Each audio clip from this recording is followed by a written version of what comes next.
दोस्तों, advance Excel की series में आज हम डिस्कस करेंगे one of the best functions. एक प्रैक्टिकल सीरीज मैं आपके सामने प्रेजेंट करता हूं, तो बने रहिए इस वीडियो में। सो गाइस, यहां भी आप देखिए, आपके पास एक ऐसा डेटा है जिस डेटा के अंदर डेसिमल डेटा अवेलेबल है। यानी कि आप देखें तो मेरे पास 1250.21 इस तरह से कुछ रिमिलर डेटा आपके पास अवेलेबल है। एंड क्वेश्चंस गाइस आपके पास ये आता है कि आपको यहाँ पे डेसिमल नंबर डिलीट करने हैं। दैट मीन्स आपको डेटा कैप्चर करना है जिसमें डेसिमल ना आए। अब बहुत सारे लोग बहुत सारी चीजें बताएंगे कि इसको ऐसा किया जाएगा। गाइस, किसी भी चीज को करने के लिए बहुत सारे तरीके होते हैं, बट ये फंक्शनैलिटी सबसे इंपॉर्टेंट है जो कि एडवांस एक्सेल की सबसे उम्दा फॉर्मूला की है। इसके पास गाइस बहुत सारी चीजें हैं, जैसे मैंने आपको बताया। कई लोग यहाँ पे डेसिमल से पहले या डेसिमल के बाद का ऐसा कुछ कॉन्सेप्ट बना सकते हैं, आप फाइंड का फॉर्मूला यूज करते हैं। बट मैं आपको बताऊंगा कि एडवांस एक्सेल के अंदर एक फॉर्मूला होता है जिसका नाम है INT। गाइस, इसको इंटीजर फॉर्मूला कहा जाता है। बेसिक चीज ये है, और VB में सबसे बड़ा टॉपिक जो है डेटा, जब आपको VB यूज कर रहा हो, VB की बेसिक से एडवांस कोडिंग अगर आपको करनी हो तो you can use integer functions. तो हमने टैब कर लिया, सेंड को सेलेक्ट कर लिया, ब्रैकेट अगर हम क्लोज करते हैं और एंटर अगर हम प्रेस करते हैं, सो गाइस बहुत ही इजी तरीके से हमने इंटीजर के जरिए आपका डेटा कैप्चर किया विदाउट यूजिंग डेसिमल, यानी कि डेसिमल इंक्लूड नहीं है, और आपका आंसर यहाँ पे आ चुका है। गाइस, एक और तरीका यहाँ पे है इसको समझने के लिए, बहुत बेसिक तरीका मैं आपको बताता हूँ।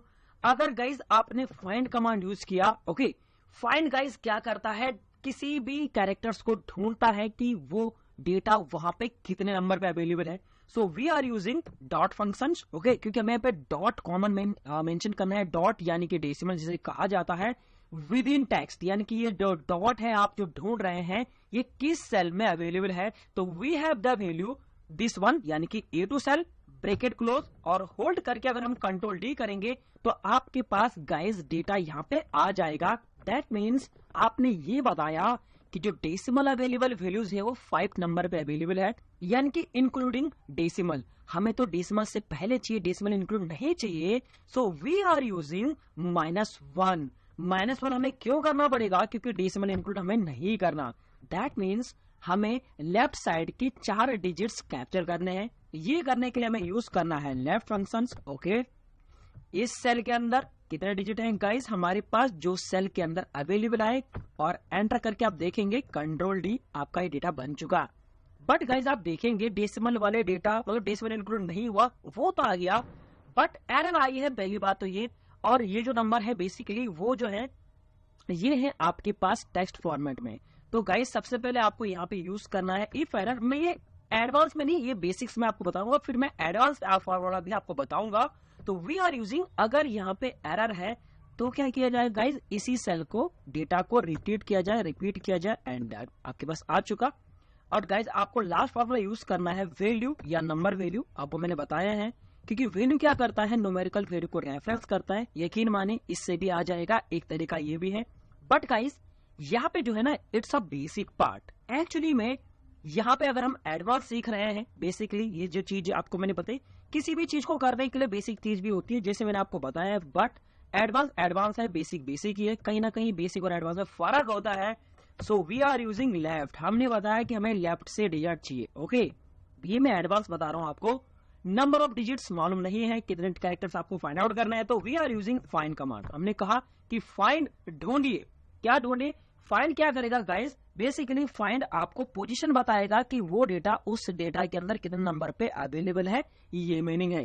तो डेटा कॉमन क्या था, डॉट, किस सेल में, इस सेल में। दैट मीन्स डॉट फाइंड के जरिए क्या होगा, कैरेक्टर्स की पोजीशन फाइंड आउट होके आएगी, ये मीनिंग है। एंड लेफ्ट का डेटा उतना डिजिट आपको निकाल के देगा। यहां तक तो आपको समझ में आया। बट एरर आई है, कोई दिक्कत नहीं है guys, we are using if error functions, okay. Tap कर दीजिए इस सेल के अंदर और इसी वैल्यूज को कैप्चर करेंगे, ये मीनिंग है। दैट मीन्स हमने कहा कि लेफ्ट के साथ डिजिट कितने निकालने हैं मालूम नहीं था, फाइंड के जरिए हमने डॉट को कॉमन ढूंढा, तो डॉट की पोजिशनिंग जो आई है लेफ्ट के उतने डिजिट कैपर हो जाएंगे। -1 इसलिए क्या है क्योंकि डॉट इंक्लूड नहीं चाहिए था। एरर हम इसलिए लगा रहे हैं क्योंकि बेसिकली हमें ये चीज समझनी है कि जो डेटा नंबर वाला एक्चुअली में होगा जिसके अंदर डॉट बिल्कुल भी नहीं है, वो भी तो डेटा आना चाहिए ना, राइट। इस चीज का हमने यूज किया है। एंटर कर दीजिए, Ctrl+D, डन। यहां तक भी आपका बन चुका। अब दिक्कत ये है कि नंबर हमेशा राइट साइड जाता है, टेक्स्ट हमेशा लेफ्ट साइड जाता है। अब यहाँ पे आई है गाइस एरर। इसको करने के लिए क्या है गाइस, मैं आपको बताता हूँ। We are using the value functions. तो गाइस एडवांस मैथ्स आप देखेंगे फॉर्मूलेस का combinations, this is the combinations, value, if, error, left, find, इस तरह की कॉम्बिनेशन बनाए जाते हैं। और दूसरी बात, ये फॉर्मूला कब लगेगा, स्टार्टिंग में ही लगेगा। क्यों? क्योंकि आपके पास कॉमा कोई है नहीं, इसलिए शुरुआत में ही फॉर्मूला लगता है। एंड प्रेस कर देंगे, Ctrl+D कर देंगे एंड डन।